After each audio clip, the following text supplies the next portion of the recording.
Bonjour, je vous retrouve pour cette nouvelle vidéo qui aborde la rentrée de septembre 2020 et nous allons aborder un sujet qui me tient vraiment à cœur parce qu'il me semble très important, essentiel et j'ai envie de dire encore plus maintenant.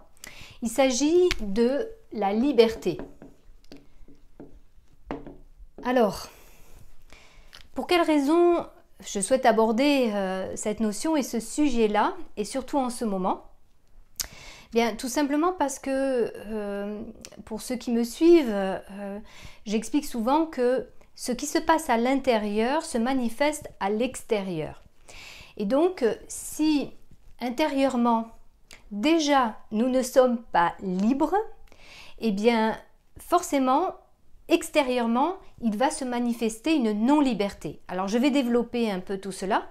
Je vais donner un peu quelques définitions de la liberté, si tant est que ce soit possible, parce que, bien, comme disait un philosophe, alors j'ai oublié le nom, il disait la liberté, c'est plus quelque chose qui s'éprouve que quelque chose qui se prouve. Nous sommes donc les propres créateurs de notre existence. Et donc, la liberté, avec l'amour, ce sont des besoins fondamentaux. Donc la liberté, ça fait partie d'un besoin fondamental de l'homme. Et je dirais plus particulièrement du soi dont je parle souvent. Voilà. C'est un besoin fondamental. Et en fait, avec l'amour donc je disais, et en fait ce que je constate c'est que finalement il y a de plus en plus de division. Et avec la division, eh bien la violence, l'agressivité. Donc ça va un petit peu à l'encontre de l'amour. Et puis il y a aussi, en tout cas c'est mon constat, une perte progressive de la liberté, de nos libertés. Et donc, eh bien, je pense que, comme je le dis souvent, chaque chose qui nous est mise sur notre chemin, chaque obstacle, chaque difficulté, chaque épreuve est là pour nous faire comprendre des choses et donc pour nous faire grandir, notamment grandir en conscience.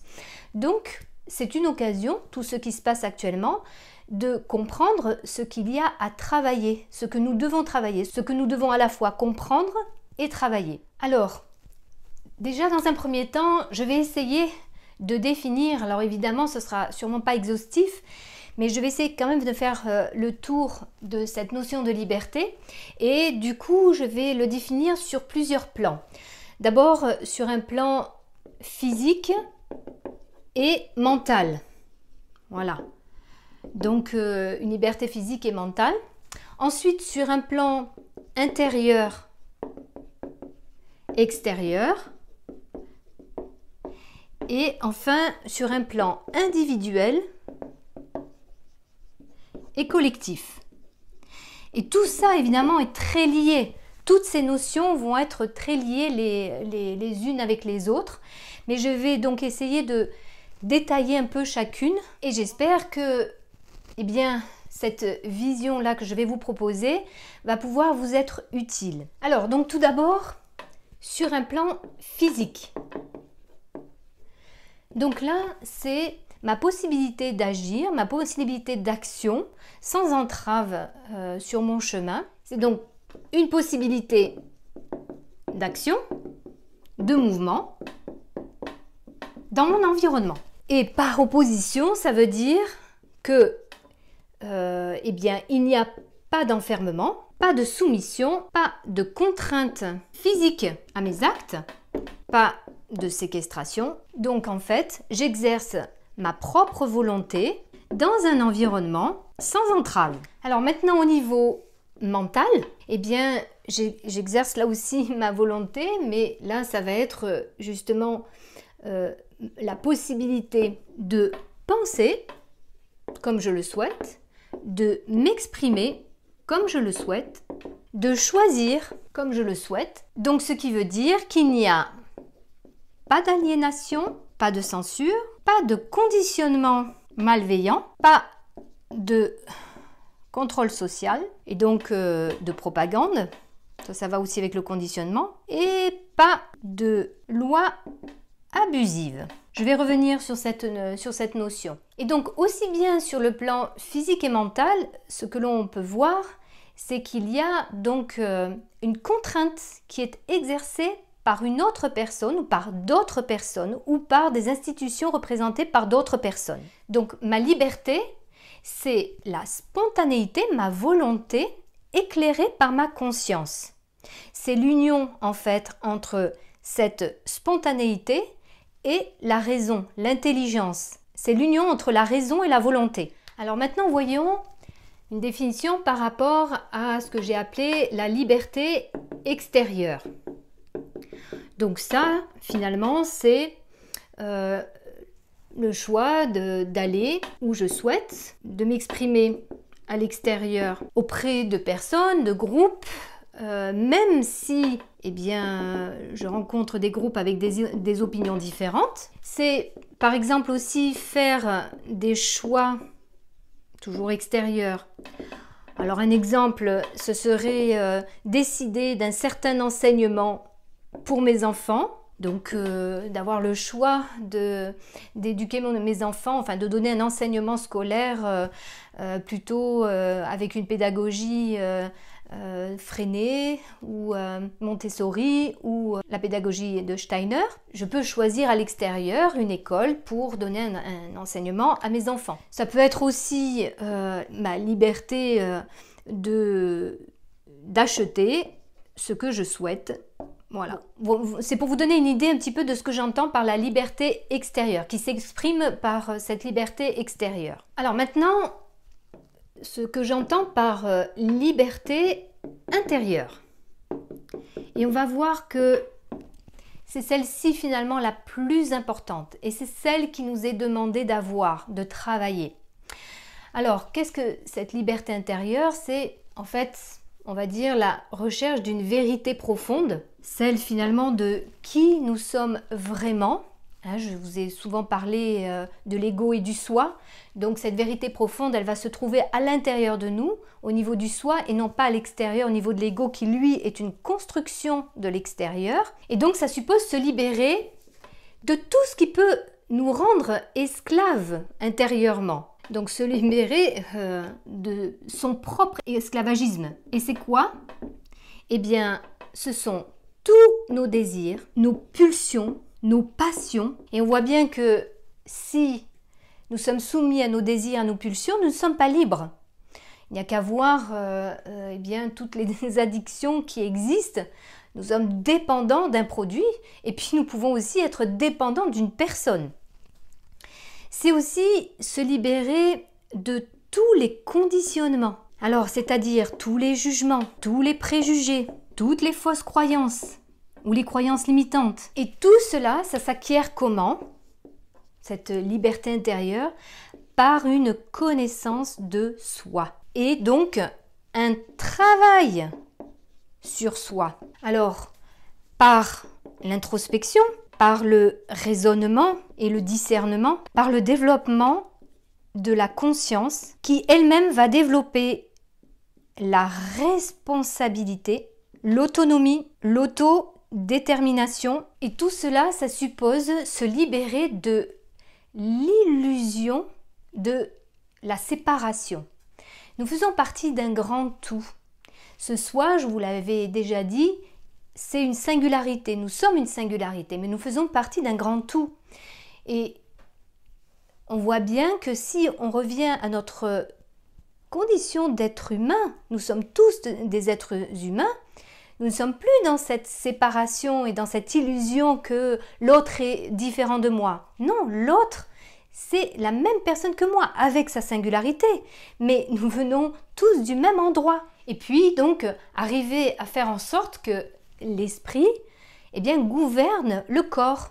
Et donc, tous les désirs générés par le corps. Et donc, nous allons voir un petit peu plus loin que cette notion de responsabilité, d'autodétermination, elle est essentielle par rapport à cette notion de liberté. Alors dans une autre vidéo, je développerai un petit peu plus justement ce travail de liberté intérieure. Alors maintenant, par rapport à la définition de la liberté individuelle. Alors, si je considère que ma liberté, c'est je fais ce que je veux, comme je veux, quand je veux, sans tenir compte des autres, je ne veux aucune contrainte, et je me fiche des autres, de leurs besoins, de leur propre liberté.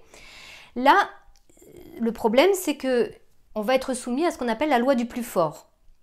Et le problème, c'est que tant que l'homme sera encore ce que Sri Aurobindo désigne comme l'homme animal, et non pas encore l'homme conscient, l'homme esprit, eh bien, malheureusement, il y aura une nécessité d'avoir des limites, donc données par l'extérieur, pour pouvoir garder cette liberté individuelle, et on va le voir après, dans une liberté collective. Donc cette liberté individuelle, elle revient sur la liberté intérieure dont je parlais tout à l'heure. C'est pour ça que je vous disais que toutes les notions vont être très liées les unes avec les autres.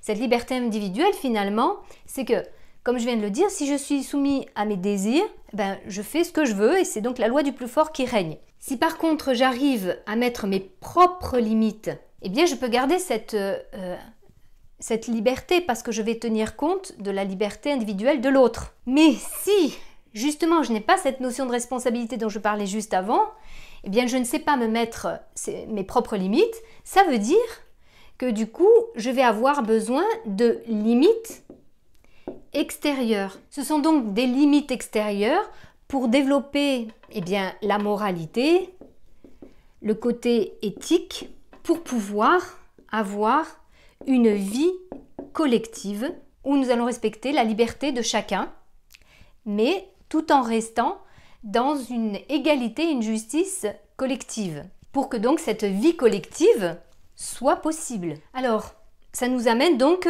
à parler de la liberté collective. Et là, je vais reprendre ce que disait Rousseau dans son livre du contrat social. C'est l'acceptation par tous les hommes de se défaire de leur liberté naturelle, illimitée mais violente, au profit d'une liberté plus limitée mais civile et pacifiée. Tant que l'homme n'aura pas développé suffisamment sa conscience et sa responsabilité intérieure, eh bien, l'homme aura besoin de ces limites extérieures pour pouvoir vivre les uns avec les autres, pour être justement dans cette égalité et cette justice entre les humains. C'est en clair aussi faire tout ce qui ne nuit pas à autrui. Ça, c'est l'article 4 de la Déclaration des droits de l'homme. C'est la liberté de dire ou de faire tout ce qui n'est pas contraire à l'ordre public ou à la moralité. La liberté suppose donc des limites car elle est aussi celle des autres. Toutefois, et c'est ce que l'on va aborder, plus j'ai de conscience, plus j'ai de responsabilité, moins j'ai besoin de limites extérieures. Et donc l'inverse est vrai aussi. Moins j'ai de conscience, plus donc je développe l'égocentrisme, on va le voir, moins je me sens responsable, plus l'extérieur va m'imposer des lois limitantes. Alors maintenant, nous allons voir eh bien, comment se développe cette conscience et cette responsabilité qui peut nous permettre d'avoir cette liberté intérieure et qui donc va se retrouver à l'extérieur, puisqu'on a dit que tout ce qui est à l'intérieur se manifeste à l'extérieur. Alors tout d'abord, eh bien, nous ne naissons pas libres. Alors, qu'est-ce qui me fait dire ça ? Tout simplement parce que nous sommes des bébés au départ et nous sommes donc dépendants des personnes qui vont s'occuper de nous. Nous sommes vulnérables et dépendants des autres. Et puis, parce que, en grandissant, le bébé, l'enfant, est soumis à ses désirs, à ses pulsions. Et d'ailleurs, c'est bien pour cette raison qu'il va souvent générer de la frustration. Et donc, rappelez-vous, les frustrations qui vont générer colère ou tristesse. Donc pour cela, eh bien, nous avons besoin d'avoir des limites, comme on l'a expliqué juste avant, pour pouvoir apprendre que il y a ce que je fais et il y a la liberté de la personne en face. Il y a mes besoins, puis il y a les besoins de la personne en face. Et donc, c'est important que j'apprenne cette frustration et ces limites Et c'est ça qui va développer en moi cette conscience et cette responsabilité. Et puis du coup, eh bien, puisque nous ne naissons pas libres, eh bien, il va falloir retrouver, j'ai envie de dire comme ça, trouver ou retrouver sa liberté intérieure. Se défaire, finalement, eh bien, de, comme on l'a dit tout à l'heure, tout ce qui a constitué mon ego pour retrouver la vérité intérieure et la véritable nature qui s'exprime en moi avec cette notion et ce besoin fondamental qu'est la liberté. Et nous verrons dans une autre vidéo, donc comme je le disais, ceci de manière plus détaillée. Alors, c'est là où on peut voir apparaître certains petits problèmes dans ce développement de la conscience et de la responsabilité. Tout simplement parce que tout cela va dépendre, comme on l'a vu, des personnes autour de nous qui nous éduquent. Et là, il va y avoir 3 cas de figure. Imaginons que nous avons plutôt des parents ou des personnes qui s'occupent, parce que ce n'est pas toujours les parents, mais des personnes qui s'occupent de notre éducation quand nous sommes enfants. Alors pour des questions de facilité, je vais parler de parents, mais vous l'avez compris, c'est aussi toute personne qui s'occupe de l'enfant. Si nous avons des parents laxistes, donc qui ne mettent pas de limites, qui ne frustrent pas l'enfant, eh bien, qu'est-ce que cela va développer? Cela va développer d'abord une tyrannie de l'enfant, parce qu'il n'a pas de limites, et ça développe son égocentrisme. C'est moi, mes désirs, mes pulsions, c'est ça qui compte. Je m'en fiche des autres, et je m'en fiche des conséquences que ça peut avoir. On en revient un peu à ce dont on parlait sur la loi du plus fort. Et le problème de ça, ça veut dire que l'enfant, il va dire, alors je vais prendre cet exemple-là pour illustrer, il peut dire « tais-toi », pour pas dire autre chose, pour rester poli, « tais-toi » à son parent. Donc c'est l'enfant qui le dit à son parent. Si ensuite nous avons des parents, au contraire, dans la répression, donc répressif, très autoritaire, eh bien là, ce qui va se passer, c'est que l'enfant, lui, il va être soumis à la peur de se faire gronder, la peur de se faire punir, voire malheureusement pire. Et il peut aussi rentrer dans la culpabilité. Je ne fais pas ce qu'il faut pour plaire à mon parent. Donc je me sens coupable, c'est moi qui ne fais pas ce qui est bon. Et donc ça peut développer ce sentiment de culpabilité chez l'enfant. Quand c'est la peur et la culpabilité qui vont œuvrer, eh bien cela va avoir comme conséquence la soumission. L'enfant va se soumettre. Et puis il peut y avoir au contraire une révolte parce qu'il y a trop de frustration, donc des frustrations énormes du fait d'avoir cette répression très forte, une révolte, donc beaucoup de colère, et ça peut aller jusqu'à la transgression des limites trop fortes que met le parent. Et donc là, pour reprendre l'exemple que je donnais tout à l'heure, c'est le parent qui dit « tais-toi » à son enfant. Donc ça va du parent à l'enfant. Donc là, on peut dire que le parent, il est dans ce qu'on va appeler un abus de pouvoir. Alors comme je le dis souvent, ce sont donc les extrêmes qui posent problème, comme on le voit là. Et donc l'idée, ce serait d'avoir une éducation dans l'équilibre. Voilà. Et qu'est-ce qu'une éducation dans l'équilibre? Eh bien, c'est une éducation où à la fois nous allons permettre à l'enfant de développer sa nature, son soi, sa liberté de s'exprimer, et à la fois lui poser des limites pour lui permettre de prendre conscience qu'il est important aussi de respecter le soi et la nature des autres. Alors je vais vous donner un exemple très concret par rapport à ce que j'explique là. Donc si on prend les règles de politesse. Pour un parent laxiste, il va rien dire à son enfant, donc son enfant va pas forcément acquérir ces règles de politesse, c'est-à-dire de respect des uns envers les autres. Si le parent est répressif, il va être dans « tu dois dire bonjour »,« tu dois me dire merci »,« tu dois dire au revoir ». Et si jamais il ne le fait pas, oulala, il va y avoir une répression derrière. Et si on est dans une éducation équilibrée, eh bien, en fait, le parent va faire réfléchir l'enfant. D'abord, il ne va pas le faire à un âge où l'enfant ne comprend pas en fait cette règle. Si on le dit à un enfant de 2 ans, « tu dois », bien, il va finir par peut-être dire ce qu'on lui demande de dire pour faire plaisir à son parent, mais il ne comprend pas en fait réellement la raison véritable de cette règle.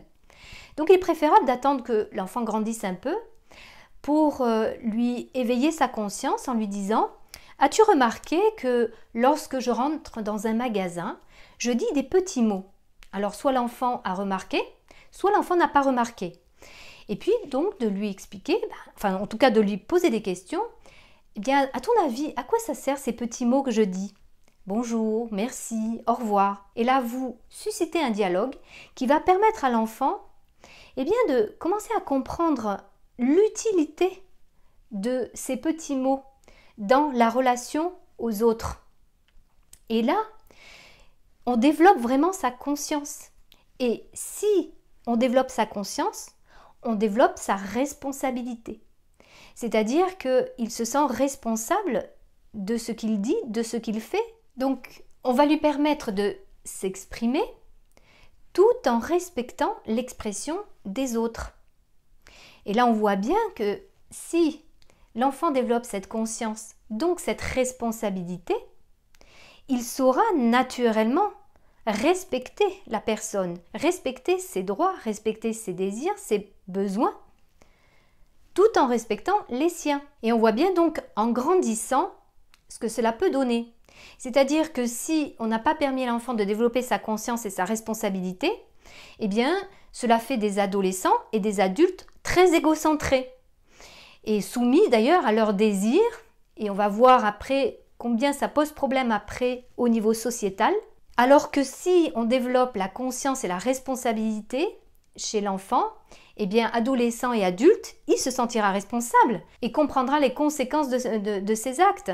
C'est-à-dire que pour l'adulte égocentré, eh bien, non seulement il ne se sent pas responsable de lui-même, de sa santé, et peut manger n'importe quoi, faire n'importe quoi, prendre beaucoup de risques, il ne fait pas attention aux autres, à leur santé, aux risques qu'il peut faire prendre, voire même empiéter par de la violence sur la liberté de la personne en face, et il ne fait pas attention non plus à l'environnement.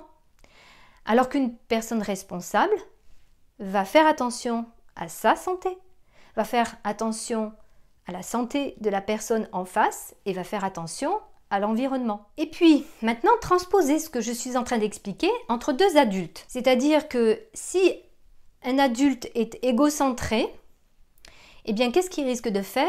De prendre le pouvoir sur l'autre adulte. Imaginez-vous dans un couple, et je reprends l'exemple que je donnais tout à l'heure, il y a une personne qui va dire à son partenaire « tais-toi », c'est-à-dire « c'est moi qui ai raison et tu dois m'écouter ». Donc on voit le problème que ça peut poser. Transposer ça maintenant encore un peu plus loin dans une entreprise avec une hiérarchie. Et là pareil, le responsable peut dire à son salarié « tais-toi, je suis responsable, je suis la hiérarchie, tu n'as rien à dire ». Et puis transposer ça encore un petit peu plus loin sur une nation, un gouvernement, qui peut dire aux citoyens « taisez-vous, vous n'avez rien à dire, c'est nous qui sommes responsables de vous ». Et vous voyez combien il y a dans ces relations-là une infantilisation. Et cela, à chaque fois, vous voyez, c'est à cause d'un abus de pouvoir. Parce que si je suis parent responsable, je peux laisser la liberté à mon enfant et développer sa conscience et sa propre responsabilité.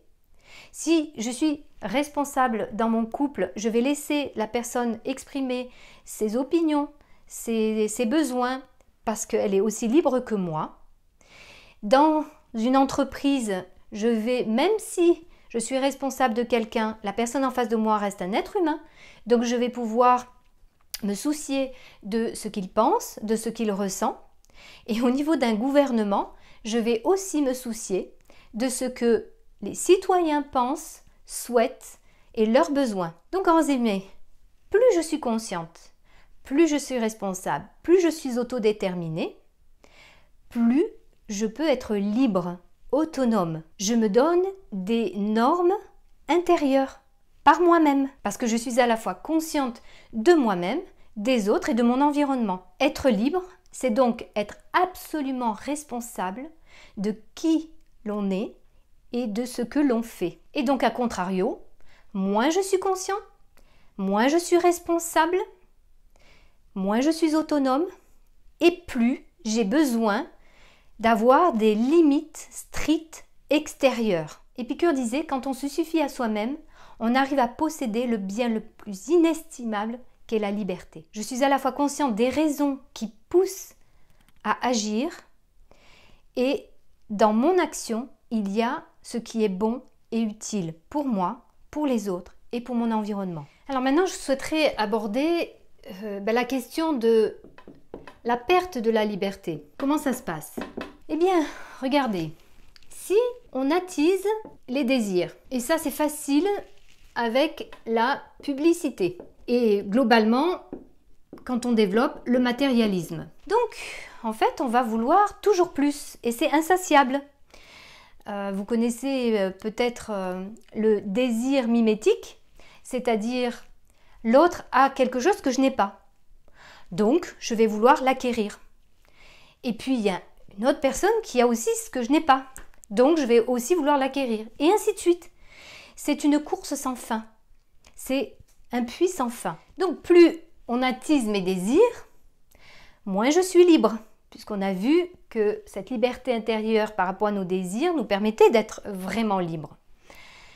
Et du coup, si on attise mes désirs, eh bien j'ai moins de conscience, moins de responsabilité intérieure. Et donc, plus je peux être contrôlée et contrôlable par rapport à mes désirs.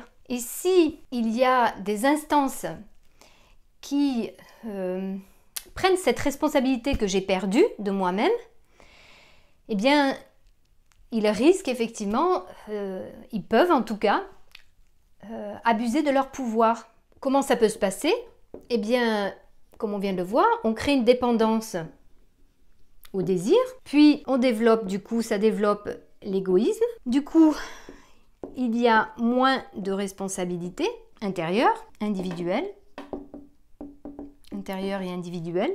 Et puis, bien, moins de responsabilité, on l'a vu, ça développe des divisions qui elles-mêmes entraînent violence, agressivité. On le voit là actuellement avec ce qui se passe, c'est-à-dire que on va appuyer sur les différences des personnes par rapport à leur couleur de peau, par rapport à leur culture, par rapport à leur religion, par rapport à leur pays d'appartenance, alors que en fait on a oublié que chacun d'entre nous, nous sommes avant tout des êtres humains. Et donc ça va entraîner un peu plus de contrôle des institutions, parce que nous faisons des actes jugés irresponsables qui entraînent une mise en place de lois de plus en plus restrictives. Puisque vous ne savez pas vous occuper de vous, nous allons nous occuper de vous. Et donc vous dire où vous pouvez vous déplacer, comment vous pouvez vous déplacer, comment vous pouvez vous soigner, comment vous devez vous soigner, ce que vous pouvez acheter ou pas. Et finalement, de plus en plus, on voit s'installer quelque chose qui, peu à peu, progressivement, insidieusement, fait perdre la liberté, les libertés des personnes dans une nation. Alors comment se fait du coup cette perte peu à peu de la liberté et comment les personnes finalement peuvent priver peu à peu la liberté d'une autre personne? Et comme on l'a vu, ça se passe à différents niveaux.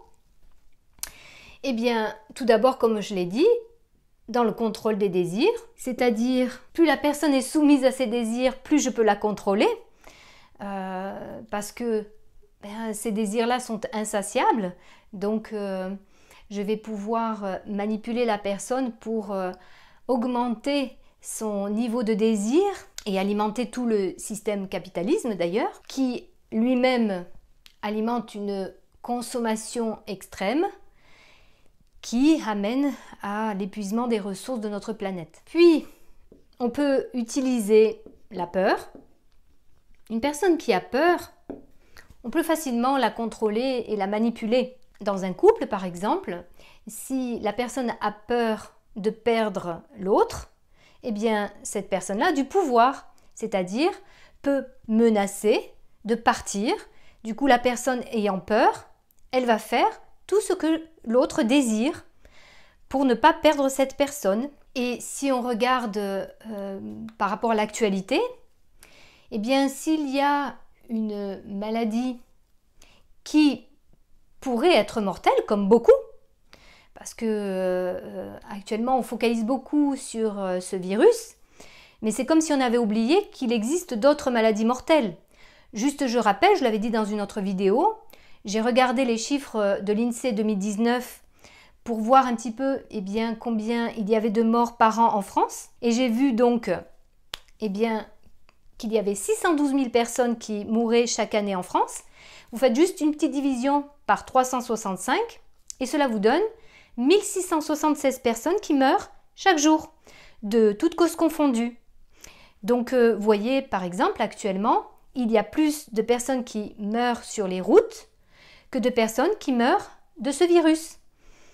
Donc il est important d'avoir du bon sens, d'avoir du discernement, d'avoir une conscience et ne pas se laisser entraîner par des personnes qui pensent mieux que nous à notre place. Et si il y a des personnes qui font croire qu'une maladie peut décimer toute une population, bien effectivement, les personnes vont être dans cette peur et vont écouter tout ce que ces personnes qui disent la gravité de la maladie vont dire. Alors juste une petite parenthèse, et là je vous renvoie sur d'autres vidéos que j'ai faites au sujet de la peur et notamment la peur de la mort. Juste un petit rappel comme ça, on nous fait croire qu'on peut contrôler la mort, mais qui contrôle la mort? Qui peut prétendre être plus fort que la vie et contrôler la mort? Ce n'est pas vous qui décidez du où, quand, comment vous allez mourir. C'est la vie qui le décide. Et ça, je l'ai dit dans d'autres vidéos, il y a plein d'exemples qui le démontrent. Et pour prendre cet exemple actuel, eh bien, il peut y avoir des personnes en bonne santé qui ne vont même pas se rendre compte qu'elles vont avoir ce virus. Puis, il y a des personnes qui vont être malades et puis, comme une grosse grippe, bien carbinée quand même, vont pouvoir guérir. Et puis, il y a des personnes un petit peu plus vulnérables qui vont l'avoir, vont aussi en guérir. Puis, des personnes plus vulnérables, âgées, qui ont des pathologies déjà et qui, effectivement, risquent eh bien, de mourir avec ce virus. Mais est-ce que réellement, on a conscience que la mort, en fait, c'est pas le virus qui va décider de faire mourir quelqu'un.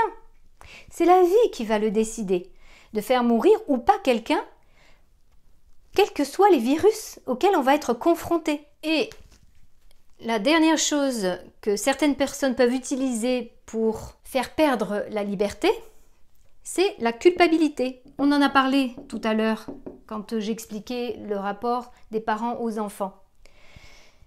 La culpabilité, c'est-à-dire, je reprends l'exemple du couple. Ah, mais si ça va pas très bien dans notre couple, c'est parce que tu fais pas ce qu'il faut. C'est parce que tu ne dis pas ce qu'il faut. Fais ce que je te dis, pense comme je te dis, et puis tu verras, tout ira bien. Eh bien, transposer cela aussi à une échelle plus importante. Des personnes se disent savoir mieux que nous ce qui est bon pour nous et vont donc nous imposer des règles. Et si on ne respecte pas ces règles, vont nous réprimander et nous culpabiliser. Là, en l'occurrence, par rapport à ce qui se passe, si je ne porte pas le masque, eh bien, ça veut dire que je ne prends pas soin des autres. Et voilà comment on joue sur la culpabilité. Sauf que si effectivement tout cela était justifié, et ça peut l'être dans certains cas, pas de problème, je suis responsable de moi et des autres, donc je ne vais pas faire prendre de risques aux autres. Mais lorsqu'on voit que finalement tout cela n'est pas forcément justifié, et je vous mettrai des liens pour vous dire pour quelles raisons je pense ça. Peut-être qu'il y aura certains d'entre vous qui ne seront pas d'accord avec moi. Eh bien, chacun est libre de penser ce qu'il souhaite. Eh bien, à ce moment-là, on est en droit de se poser la question du pourquoi nous imposer quelque chose qui n'est pas nécessaire. Et donc prendre justement notre responsabilité et donc nous faire perdre notre liberté. Il y a en fait une entrave à la liberté quand c'est un savoir qui descend et qui ne vient pas d'une connaissance intérieure. C'est la raison pour laquelle il est très important d'avoir cette connaissance intérieure, cette responsabilité, cette autonomie, cette autodétermination dont on parlera dans une autre vidéo. Je vous rappelle juste une petite phrase que Benjamin Franklin a dite, que vous avez peut-être vu passer déjà. Alors je vais la lire. Ceux qui sont prêts à abandonner une liberté fondamentale pour obtenir temporairement un peu de sécurité ne méritent ni la liberté ni la sécurité. Parce que quand on est dans la peur, on réclame alors soit de la réassurance, soit de la sécurité. Mais on voit bien combien il peut y avoir derrière tout ça des abus de pouvoir. Et je pense que c'est vraiment important de prendre conscience de tout cela. Tout simplement parce que, je l'ai dit au tout début de cette vidéo, les besoins fondamentaux de l'être humain, c'est l'amour et la liberté. Et là, actuellement, ce qui est précisément attaqué, ce sont ces deux choses-là. Il n'y a plus d'amour fraternel, il n'y a que des divisions, des séparations et des violences les uns avec les autres. Et il n'y a plus ou de moins en moins de liberté. Donc il faut vraiment se poser la question du pourquoi. Et là, je vous invite à faire vos propres recherches pour savoir pour quelles raisons amour et liberté sont attaqués. Voilà, j'espère que cette vidéo vous aura été utile, vous aura permis peut-être de réfléchir davantage sur cette notion tellement importante, essentielle de la liberté, et peut-être commencer à prendre conscience de certaines choses qui ne vous apparaissaient pas, puisque vous le savez, peut-être que le plus grave dans l'humanité, c'est l'ignorance et le déni. Donc tout ce qui sera fait pour sortir de l'ignorance et du déni sera un développement assuré de la conscience de l'être humain et donc dans un meilleur avenir. Je vous remercie pour votre attention et vous dis à très bientôt.